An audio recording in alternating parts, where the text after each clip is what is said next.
Vamos a seguir analizando imágenes de la redención en el libro del Génesis y vamos a ver el ejemplo de ese peregrino por este mundo que fue Abraham.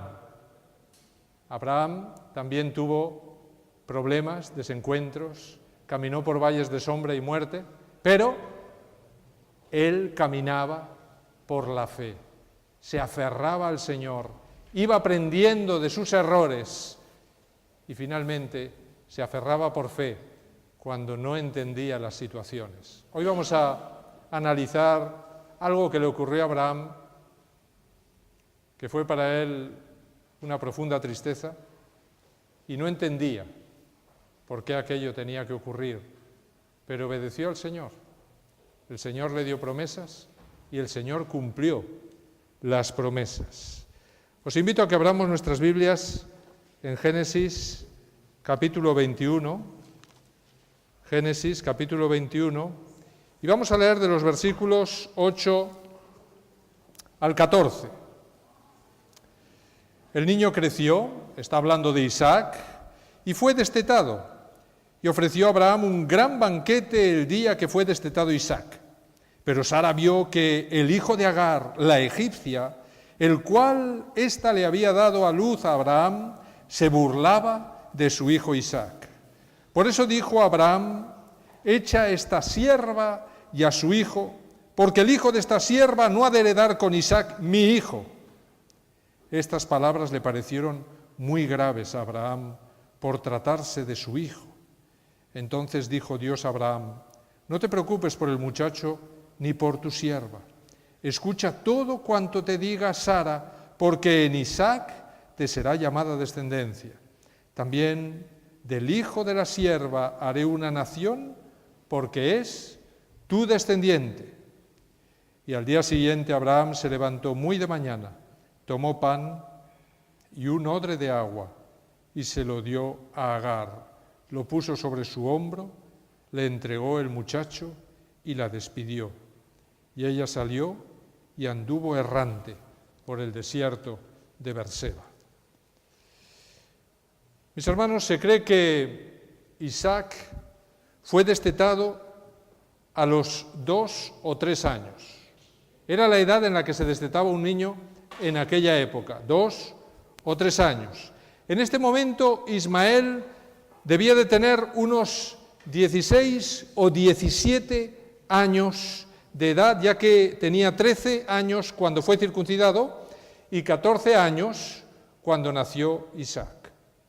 Así es que si le sumamos a los 14, 2 o 3 años, pues tenía entre 16 y 17 años. Era todo un adolescente ya que entendía muy bien todas las cosas y ya tenía y tomaba sus propias decisiones.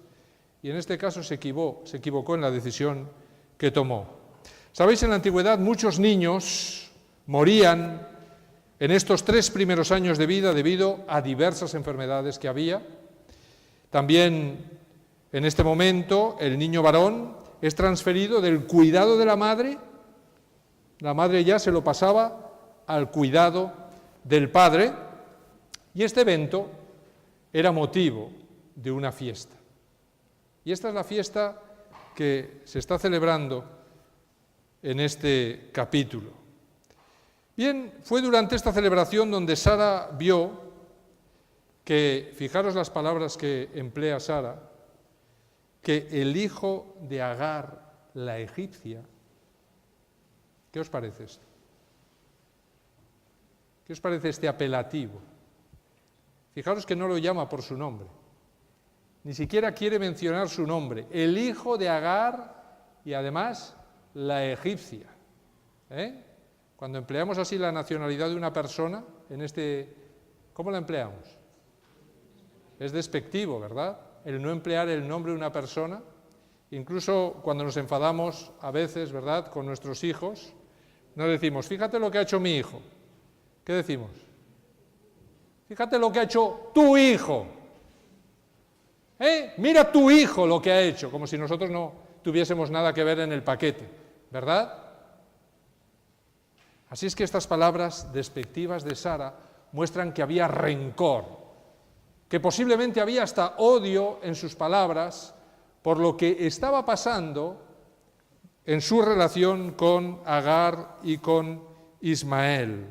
Así es que dice el texto que Ismael se burlaba, y empleó un término que es mesajek, de su hijo Isaac. Mis hermanos, el nombre de Ismael no se menciona desde que se circuncidó en el capítulo 17, y estamos en el capítulo 21. Y en todo el capítulo 21 no se va a mencionar el nombre de Ismael. No volveremos a oír su nombre hasta que Ismael e Isaac se reúnan a enterrar a su padre muchos años después, en torno a la cueva de Macpela, en el capítulo 25, versículo 9. Ahí se vuelve a mencionar el nombre de Ismael. Como Abraham murió a los 175 años, según nos dice Génesis 25, 7, en ese encuentro los dos hermanastros, Isaac tendrá 75 años e Ismael 89 años. O sea que estuvieron cerca de 75 años sin verse para nada, al menos que se sepa, hasta el entierro de su padre. Mis hermanos, lo que pasó en esos 75 años, las decisiones que Ismael tomó en esos 75 años y las decisiones que Isaac tomó en esos 75 años van a hacer la diferencia entre las dos descendencias, la descendencia de Isaac y la descendencia de Ismael. Es posible que Ismael se burlara no solo de Isaac, sino también de Sara. ¿Instigado por quién? ¿Por quién creéis que un adolescente puede burlarse de su hermanastro y posiblemente burlarse también de la madre de su hermanastro? ¿Quién estaba detrás? ¿Quién estaba instigando el odio, el rencor? La madre. La madre, sin duda. La madre que estaba educando a ese hijo en el odio y el rencor a esa otra madre y a ese otro hijo. Había celos en esa relación. Y este enfrentamiento entre las dos mujeres no era nuevo, ya había empezado con el embarazo de Agar en el capítulo 16, versículo 4, pero ahora Sara le exige a Abraham una solución definitiva. Le dice exactamente: echa a esta sierva y a su hijo, porque el hijo de esta sierva no ha de heredar con Isaac, mi hijo.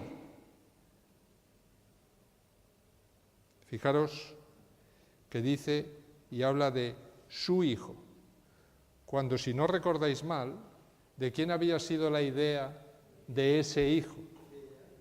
¿Y de quién eran los hijos de las esclavas en aquella época? De la patrona o la dueña, de la esclava eran los hijos. Pero ahora mismo Sara se desentiende completamente de ese hijo, no quiere saber nada, ni de él ni de su esclava. Y de alguna manera le está diciendo, por los términos que emplea en el hebreo, que venda esa esclava a otro dueño y también al hijo, que no lo quiere en su casa. Bien, mis hermanos, podríamos hablar mucho sobre esta actitud, si era correcta o no correcta. No sabemos demasiado cómo se comportaba Agar, qué estaba metiendo en la cabeza a su hijo, qué trifulcas a lo mejor tenían constantemente, y el que ella viera que este chico de 17 años estaba burlándose, y no sabemos si solo burlándose o haciendo otras cosas, de un niño de 3 años que no puede ni defenderse, pues fue la gota que colmó el vaso, y esta mujer dijo: se acabó. Posiblemente porque ella vio el futuro y vio que en el futuro las cosas irían a peor cada vez. Y aparte, había otro problema. ¿Sabéis? La exigencia de Sara es una cláusula que se ha encontrado en las leyes del Antiguo Oriente, exactamente anteriores a esa época, en las leyes del Lipit Ishtar, donde se estipula que el padre puede conceder libertad a la sierva y a los hijos que ella le ha dado, y en este caso pierden el derecho de heredar su parte de la propiedad del padre. Y esto es lo que ocurrió. Porque Abraham es el único que puede ejecutar esa ley. Sara no podía, por eso Sara va a ver a Abraham y le dice: quiero que tomes esta decisión. Pero ella es la instigadora. Y le dice: toma esta decisión, las leyes nos amparan, echa a la sierva, dale la libertad, haz lo que quieras, pero no la quiero en mi casa, ni a ella ni a su hijo. El argumento que emplea es que no quiere que Ismael comparta la herencia con Isaac.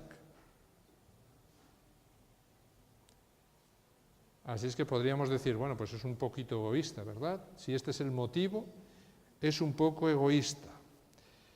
Y bueno, según la costumbre que prevalecía en aquel entonces, y Sara lo sabía, se requería que Abraham le diera a su primer nacido, y en este caso era Ismael, una doble porción de la herencia, y al segundo solo le correspondía una tercera parte de la herencia. Luego Ismael se llevaría 2 partes de la herencia e Isaac solo se llevaría 1/3. Quizá eso era uno de los motivos de la amargura de Sara, pero quizá a Sara le preocupaba algo más que una herencia material, porque en el contexto se nos habla de una herencia espiritual. Y quizás Sara está pensando en esa herencia espiritual, porque Dios le prometió a Abraham: serás padre de muchedumbre de gentes, en el 17:4, y en el 17:16 le dice: y también te daré de ella hijo, y sí, la bendeciré, y vendrá a ser madre de naciones, reyes de pueblos vendrán de ella. Hablando de Sara. ¿Sabéis? Es posible que Sara viese peligrar esa herencia espiritual, y por esto no quiere la mezcla de estas 2 descendencias bajo un mismo techo, y exige la separación de Agar y de su hijo, de su casa. Recordemos, mis hermanos, que Isaac es una figura tipológica ¿de quién? De Cristo. Bien, y ahora tenemos a Ismael burlándose de Isaac. ¿Le pasó algo así a Cristo en su vida? ¿Se burlaron sus hermanos de él? ¿Se burló el pueblo judío de Cristo y de sus enseñanzas y de lo que decía? Hay repetidas veces que en los evangelios se dice esto, cómo se burlaban de él, en Mateo 9:24, en Marcos 5:40, en Lucas 8:53, se dice repetidamente cómo sus hermanos se burlaron de él. Así es que de alguna manera esta imagen ya está prefigurando lo que va a ocurrir con el descendiente a quien Isaac está tipificando. Pablo también da la razón a Sara. Pablo da la razón a Sara. ¿Qué dice Pablo? Pablo dice una cosa muy interesante en Gálatas 4. Gálatas 4, versículos 22 al 31, os invito a que lo busquéis porque es justamente el contexto que nos permite ver cómo trataban esta historia los apóstoles, y en este caso Pablo. ¿Cómo entendió Pablo esta historia? Y Pablo la entendió tipológicamente. Fijaros lo que dice Pablo en Gálatas 4, 22 al 31. Porque está escrito que Abraham tuvo 2 hijos, uno de la esclava y el otro de la libre. Pero el de la esclava nació según la carne, mas el de la libre por la promesa. Lo cual es una alegoría, pues estas mujeres son los 2 pactos. El uno proviene del monte Sinaí, el cual da hijos para esclavitud. Este es Agar, porque Agar es el monte Sinaí en Arabia. Y corresponde a la Jerusalén actual, pues está, junto con sus hijos, está en la esclavitud. ¿Por qué estaba ¿Por qué estaba en la esclavitud la Jerusalén actual? La Jerusalén de la época de Pablo, dice, está en la esclavitud. ¿Por qué? Porque Cristo, el que justifica por la fe, había sido rechazado de lleno y de plano por el pueblo judío, que eran los últimos descendientes del pueblo de Dios. Con lo cual, no podían acceder a la salvación y permanecían en la esclavitud del pecado. ¿Pero por qué dice que eran hijos de una esclava? Dice que eran hijos de una esclava porque ellos provenían de un pacto que se hizo en el Sinaí. ¿Y en qué estaba basado ese pacto? ¿En qué basó Dios el pacto del Sinaí? En la obediencia a la ley de Dios. Y cuando Dios les dijo, oye, ¿haréis todo esto? ¿Qué dijeron ellos? Lo haremos. Y cuando se esforzaron en hacer todas aquellas cláusulas de la ley, ¿qué pasó? Fracasaron estrepitosamente. Y a partir de ahí ellos se esforzaban constantemente desde aquella época en guardar esa ley. ¿Y qué pasaba vez tras vez? Fracasaban. ¿Y seguían siendo esclavos de qué? Del pecado. Porque la salvación, mis hermanos, no puede provenir de qué? De las obras. No puede provenir de las obras, porque el ser humano, por mucho que se esfuerce, ha nacido esclavo y seguirá siendo esclavo a menos que alguien lo libere y le haga libre. Y el único que podía hacer libre era Cristo, nacido hijo de la libre. Es decir, Cristo no nació esclavo del pecado. Y esto es muy interesante. Es muy interesante para aquellos que piensan que Cristo vino ya con la tendencia al pecado, con la esclavitud del pecado a cuestas. No, mis hermanos, Pablo te está diciendo aquí que Cristo nació de la libre. Es decir, que Cristo no nació esclavo del pecado, en absoluto. Nosotros nacemos de Agar, pero Cristo nació ¿de quién? De Sara, que era la libre. Y la libre es aquella que de alguna manera está fuera del pecado, ¿de acuerdo? Así es que lo que te está diciendo es que en este momento la Jerusalén de arriba, la cual es madre de todos nosotros, es libre. ¿Ah, quién es libre?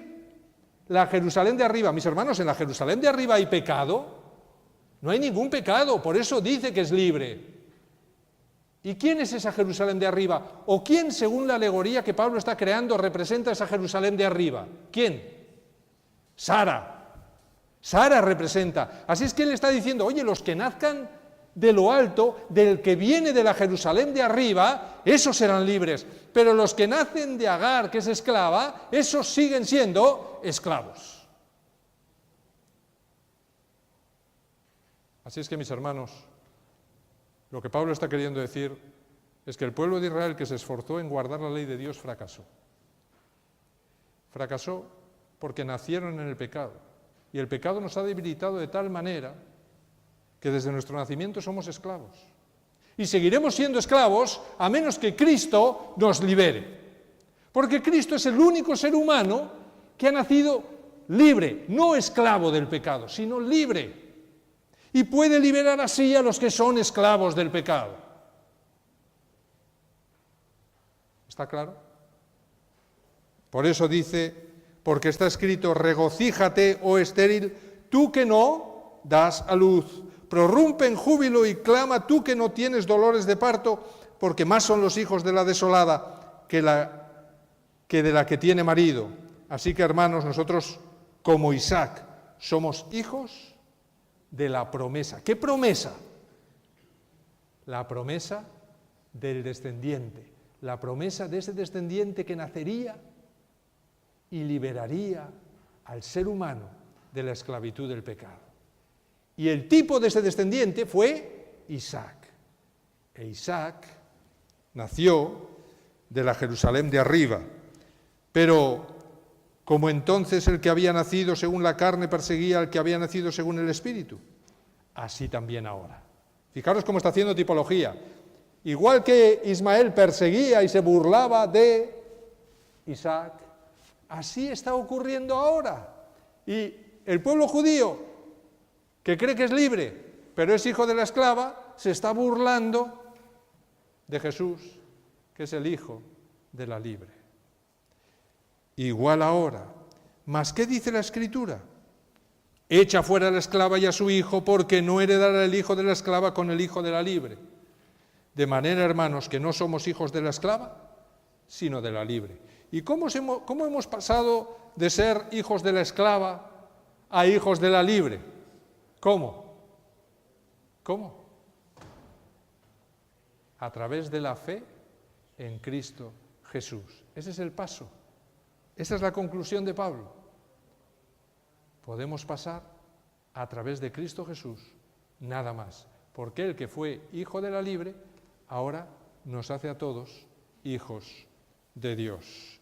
Así es que Pablo emplea a estas dos mujeres como un ejemplo tipológico, mis hermanos, de las dos alianzas. Las de las obras, la alianza de las obras, en la que creía el pueblo judío, pero es una alianza falsa. Es una alianza que no salva a nadie. Es una alianza que lleva a la esclavitud y a la muerte. Y la de la fe, a través de Cristo Jesús. Así es que recordad que Ismael fue engendrado por el esfuerzo del hombre y en contra del proyecto de Dios. Fue una idea de Abraham, fue una idea de Sara, fue una idea humana y fue engendrado de una mujer que no tenía problemas para engendrar hijos. Pero ¿y Sara tenía problemas para engendrar hijos? Era estéril y además era... ¿Cuántos años tenía cuando engendró? ¿Cuánto? Bien, 89 porque tuvo el hijo a los 90, ¿de acuerdo? Así es que era estéril. Luego, ¿fue el fruto de un milagro y de una intervención divina espectacular el que Sara pudiera tener un hijo? Sí. ¿Y fue un milagro y una intervención divina espectacular el que María, virgen, pudiera tener un hijo?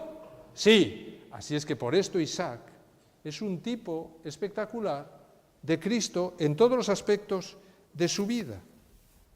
Por eso Isaac nació en cumplimiento de la promesa y de forma sobrenatural y milagrosa igual que Cristo. Y cada circunstancia de Isaac destaca la fe. La fe, porque ¿cómo una mujer estéril va a tener un hijo? Pues Señor, por fe lo creeremos. Pero ¿cómo una mujer de 89 años va a tener un hijo? Señor, por fe lo creeremos. Y Abraham y Sara, aunque tuvieron sus fallos de fe, finalmente creyeron. Y dice Dios que esto les fue contado por justicia. Así es que Abraham no fue salvo por las obras, fue salvo por la fe. Así es que la salvación por las obras nos mantiene en la esclavitud. Pero la salvación por la fe en Cristo nos hace libres, completamente libres. ¿Sabéis? Yo no considero que Sara intuyera todo esto o fuera capaz de entender esto. Ella seguro que no entendía nada de esto. Pero Dios la inspiró para pedir la separación de ambas descendencias. Al igual que la Iglesia cristiana, salva por la fe en Cristo, se tuvo que separar ¿de quién? ¿De quién se tuvo que separar?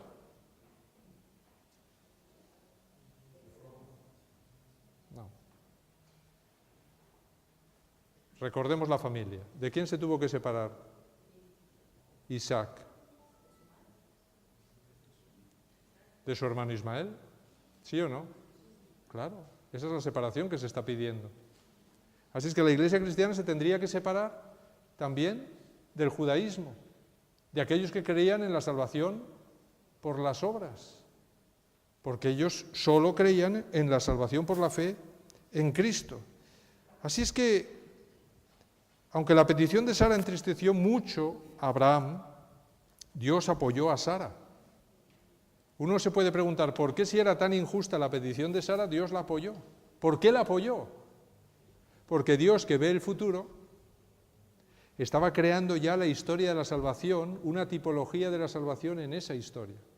Y además Dios sabía que si esos dos hijos permanecían juntos, eso iba a ser un conflicto ya desde el inicio. A lo mejor podían haber acabado muertos, como Caín mató a Abel, Imaginaros que las burlas de ese hermano llegan a más, siempre siendo él el mayor y el más fuerte. Isaac era una persona súper bondadosa, casi parecida a Abel. Sin embargo, cuando vemos la figura de Ismael, ¿nos recuerda a quién? Nos recuerda a Caín, nos recuerda también a quién más, a Esaú, que también ocurrió lo mismo en esa separación entre esos dos hermanos, hijos de Isaac. Así es que Dios, que ve las cosas, creyó que era el mejor plan, y aunque quizá la base no estaba correcta, pero finalmente era el mejor plan. Y Dios lo apoyó porque tipológicamente también respondía al proyecto. Así es que Dios apoyó a Sara, al igual que dirigió a la Iglesia a separarse del judaísmo y de las prácticas judaizantes. Sara emplea el término garash, cuando dice hecha. Está empleando el término garash. Y el término garash es un término que también aparece en Levítico 21:7. Y en Levítico 21:7 está hablando de cómo los sacerdotes del pueblo de Dios, dice con quién se tienen que casar. Y dice, no con una mujer ramera o infame no se casarán, ni con una mujer repudiada, y ahí emplea la palabra garash, una mujer repudiada, por su marido, porque el sacerdote está consagrado a su Dios. ¿Qué está queriendo decir con esto el Señor?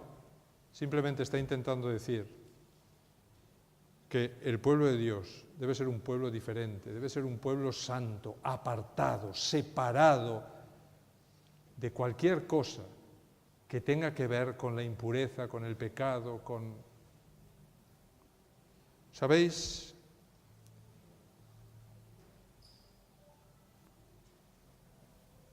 De aquí también se deriva la separación entre la simiente santa y profana.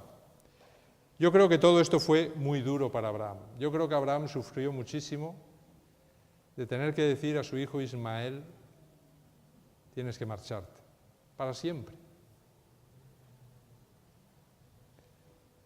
¿Sabéis? Igual que es muy duro, posiblemente, separarse del pecado. Ellen de White dice que había pecados en ella que arrancarse el corazón le hubiera parecido más fácil que separarse de aquel pecado. Pero también es muy duro ver cómo un hijo se separa de la fe y marcha hacia el mundo. Y también es muy duro tener que dar de baja a un hermano porque la vida que lleva no se atiene a los principios que selló un día en las aguas del bautismo, basados en la palabra de Dios. Fijaros que esa separación que está sufriendo Abraham refleja todas estas separaciones.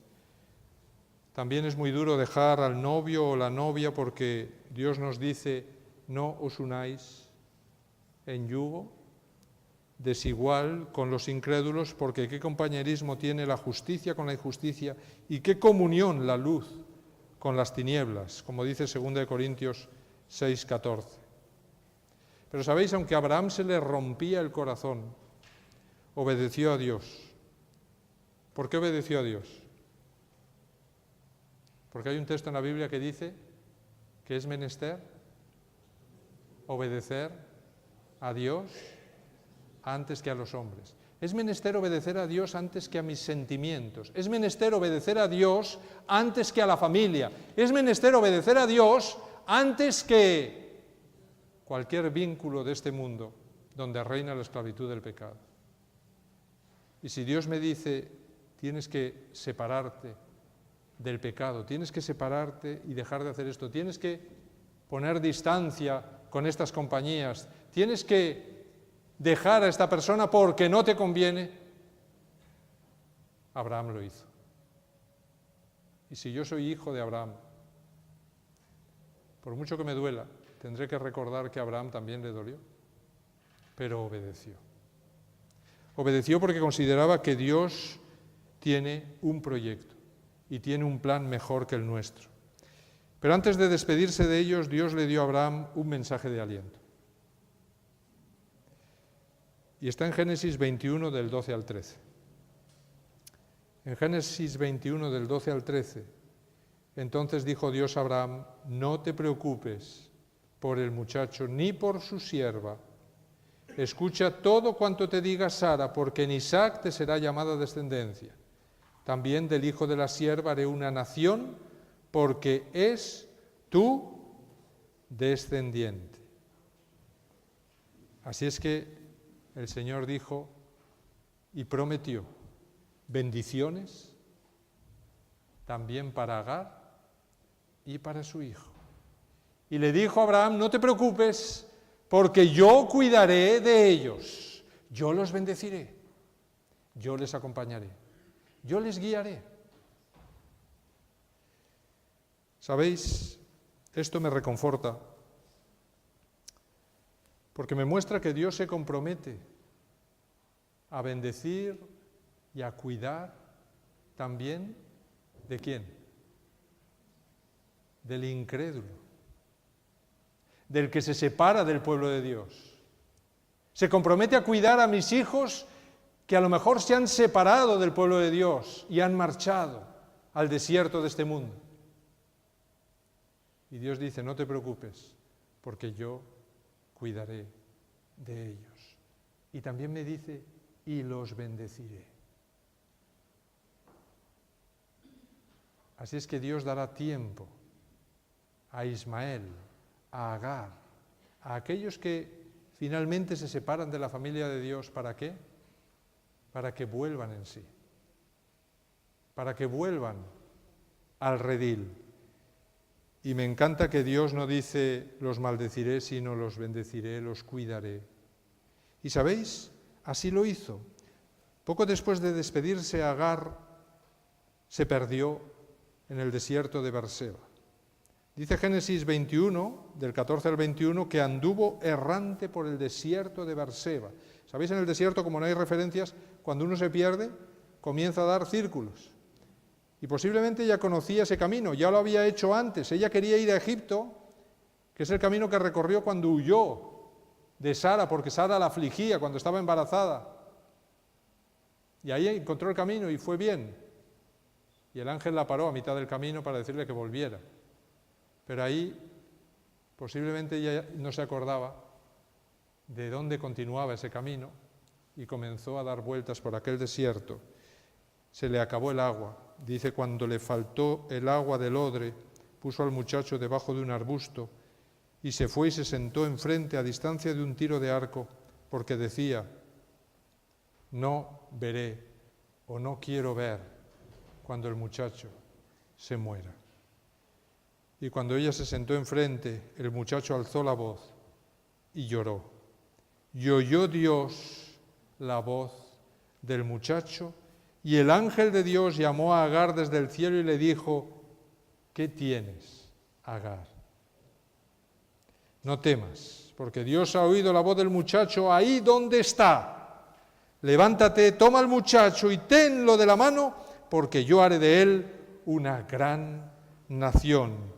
Entonces Dios le abrió los ojos y vio una fuente de agua. Y fue a Agar y llenó de agua el odre y dio de beber al muchacho. Y Dios asistió al muchacho, el cual creció, habitó en el desierto y fue tirador de arco y vivió en el desierto de Parán.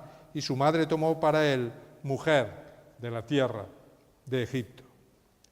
Mis hermanos, y terminando la reflexión, siempre que nos alejamos del pueblo de Dios, ¿dónde acabamos? En el desierto camino a Egipto, el desierto de Berseba. Y en ese desierto es interesante que Abraham le dio pan y un odre con agua. Podemos verlo como provisiones materiales, pero también podemos verlas como provisiones espirituales, porque el pan en la Biblia, ¿a quién representa? A Cristo. ¿Y el odre?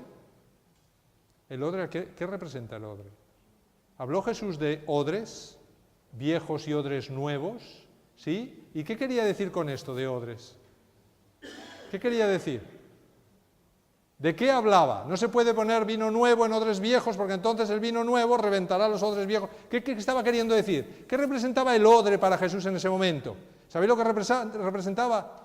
Todo el plan trazado por el pueblo judío para salvarse. Eso era el odre. ¿Y el vino nuevo qué era? El mensaje de Cristo. ¿Y qué pasaba cuando el mensaje de Cristo entraba dentro de un odre que se basaba en la justificación por las obras, y Cristo hablaba de la justificación por la fe? ¿Qué pasaba con ese odre? Ese mensaje rompía el odre viejo. No funcionaba ese odre viejo, las tradiciones viejas no funcionaban. No podía contener ese odre viejo al vino nuevo que era Cristo. Así es que ese odre se iba a romper. Fijaros que Abraham le da el odre y lo llena de agua. ¿Y qué es el agua en la Biblia, mis hermanos? El agua representa ¿a quién? A Cristo y al Espíritu Santo. Así es que tenemos que le da pan, le da un odre, que sería todo el sistema salvador. De alguna manera es como si Abraham le diera las últimas instrucciones espirituales a esa mujer y a su hijo que marchan de la iglesia. ¿Y qué pasó? Lo que pasa es que cuando vamos caminando por el desierto y nos alejamos y pasamos tiempo fuera de la iglesia, finalmente, ¿qué pasa con esas instrucciones que recibimos en la iglesia? Se nos van olvidando, se van agotando, ¿verdad? Y entonces comenzamos a tener problemas, comenzamos a tener sed y comenzamos a morir espiritualmente. Se separa la familia. Bien, sabéis, lo que me gusta de este relato es que Dios sigue pendiente de nosotros y cuando estamos desesperados, muy lejos del pueblo de Dios, cuando nuestro trayecto nos ha llevado a perdernos en este mundo, Dios sigue llamándonos, Dios sigue buscándonos. Y cuando estamos desesperados, angustiados y afligidos, solemos hacer como Ismael. ¿Qué hizo Ismael? Lloró. Lloró. El muchacho alzó la voz y lloró. ¿Y Dios nos escucha? Podemos estar lejos de la iglesia, muchos años lejos, muchos años fuera del pueblo de Dios, incluso habiendo hecho lo malo, habiéndonos burlado incluso de Cristo. Pero Dios, misericordiosamente, sigue a nuestro lado. Y desde el cielo, Él oye nuestra voz y dice el texto, ahí donde estamos. Ahí donde estamos, Él oye nuestro gemir, nuestro lloro, ve nuestro sufrimiento. Y mis hermanos, no es insensible a esto, no es insensible. Y entonces, aunque está en el cielo, Dios nos escucha y nos llama. Y nos llama. Y nos dice preguntándonos, ¿qué te ocurre, Pedro? ¿Qué te ocurre, María? ¿Qué tienes, Agar? ¿Qué te está pasando, Agar? Le está diciendo. ¿Sabéis? Quizá estemos como Agar e Ismael, pero Dios nos escucha desde el cielo. A veces hay personas que me dicen, pastor, ore usted porque Dios le escucha más a usted que a mí. Esta historia nos dice que no es así. Porque seguramente Abraham estaba orando por ellos. Pero Dios dice que escuchó a Ismael, que era el que menos pintaba en ese asunto. El más insignificante, el más joven, el más indefenso, el que antes va a morir. A ese le escuchó. Dios escuchó a Ismael. Así es que Dios escucha nuestra voz. Dios escucha nuestras oraciones. Dios escucha nuestras plegarias. Y nos quiere escuchar a nosotros, mis hermanos. A veces los problemas nos ofuscan y ciegan de tal manera que no somos capaces de ver la solución que Dios nos pone por delante. A veces nuestras opiniones y preconcepciones son tan fuertes que nos impiden escuchar la voz del Espíritu Santo. Entonces Dios le abrió los ojos y vio la fuente de agua. Y me encanta. Porque, ¿sabéis? La iglesia de la Odisea también tiene un problema con los ojos. ¿Qué problema tiene? Que también está ahí yéndose por el desierto a las fronteras de Egipto. Y cree que no tiene necesidad de nada. Pero, ¿sabéis? Se le ha acabado el odre de agua y el pan, también se le ha acabado. Y está empezando a tener sed, y está empezando, aunque no lo sepa, a morirse de inanición espiritual. ¿Y qué le dice Dios a esa iglesia? ¿Alguien lo recuerda? Yo te aconsejo que compres de mí oro afinado en fuego. ¿Y qué más le dice que compre? ¿Y colirio para qué? Para que veas. ¿Sabéis? El hijo pródigo, cuando se alejó de su padre, tuvo que llegar al fondo del pozo, estar allí con los cerdos hundido en el barro, ¿para qué? ¿Para volver en qué? Para volver en sí, para que se le abrieran los ojos y se diera cuenta que su camino de alejamiento le había llevado a una situación en la que iba a perder la vida, porque ya no tenía ni para comer. Y es entonces cuando volvió en sí. A veces son las situaciones desesperadas, a veces es el estar en lo más fondo y profundo del pozo, es cuando volvemos en sí. Por eso, mis hermanos, es importante que hagamos un ministerio en las cárceles, es importante que hagamos un ministerio con las personas de la calle, es importante que hagamos un ministerio con todos aquellos que han perdido la esperanza.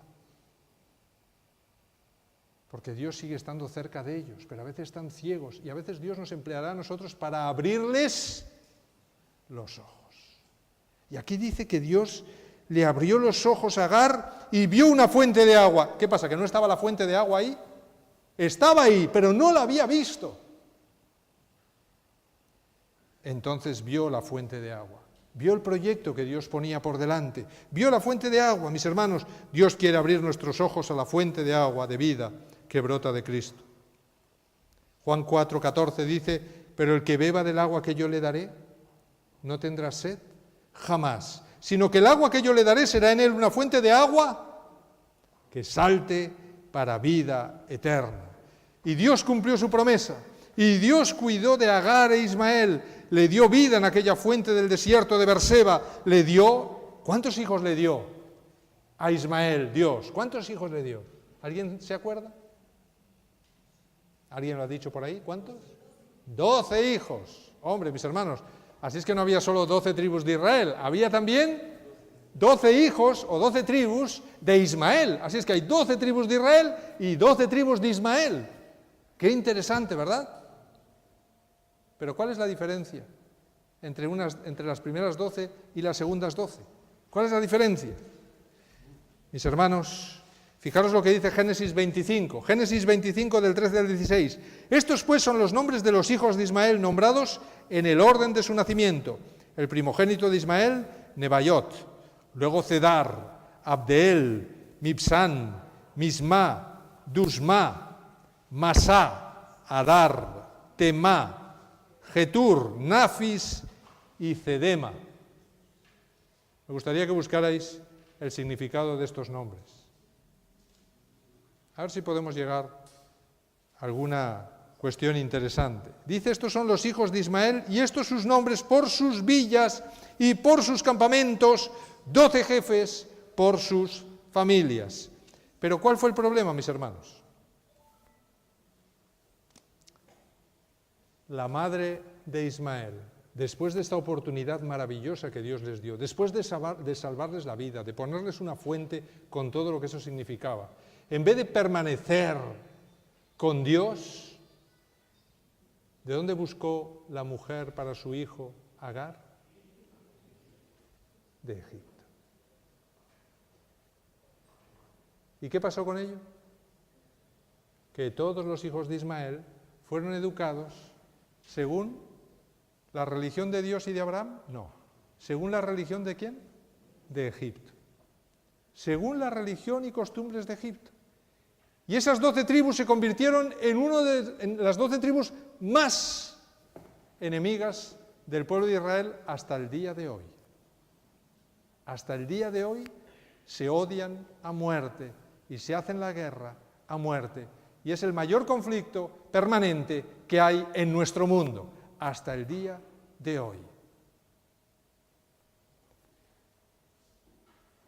Pero sabéis, en Génesis 25:11 se nos dice, y es muy interesante, que después de muerto Abraham, es ahí donde se nos cuenta las 12 tribus de Ismael, después de muerto Abraham, que Dios bendijo a Isaac, su hijo, y habitó Isaac junto al pozo del viviente que me ve. ¿Qué os parece, mis hermanos? ¿Qué diferencia podemos sacar? Uno, en vez de quedarse junto a aquella fuente de agua y haberse mantenido como un patriarca fantástico al lado de Dios, Ismael y su madre, después de ver cómo Dios los cuidaba, decidieron seguir su rumbo hacia Egipto. Y dice que las tribus se situaron en la frontera de Egipto. Pero a mí me encanta que Isaac decidió vivir junto al pozo del viviente que me ve. Esto es lo que tendría que haber hecho Ismael, quedarse a vivir junto al pozo del viviente que le había visto allí cuando estaba al borde de la muerte. Pero no lo hizo, no aprendió la lección y siguió su alejamiento y su rebelión contra Dios. Pero Isaac sí aprendió la lección y se quedó a vivir para siempre con su familia junto al pozo del viviente que me ve. Ojalá, mis hermanos, nosotros podamos escoger. Y escojamos, no como Ismael, vivir en las fronteras de Egipto, ahí que no se sabe bien si estamos en la tierra prometida o en Egipto, que es la iglesia de la Odisea. Ojalá decidamos vivir cada día y en este año que pronto empezará, tomemos la decisión que tomó Isaac, de vivir junto al pozo del viviente que me ve y que Él nos dé todos los días el pan y el agua de vida que necesitamos para seguir caminando hasta encontrarnos con el Señor en la Jerusalén de arriba, no en la Jerusalén de abajo, en la Jerusalén de arriba, donde todos seremos libres para siempre de la esclavitud del pecado. Que el Señor os bendiga y os dé un feliz sábado.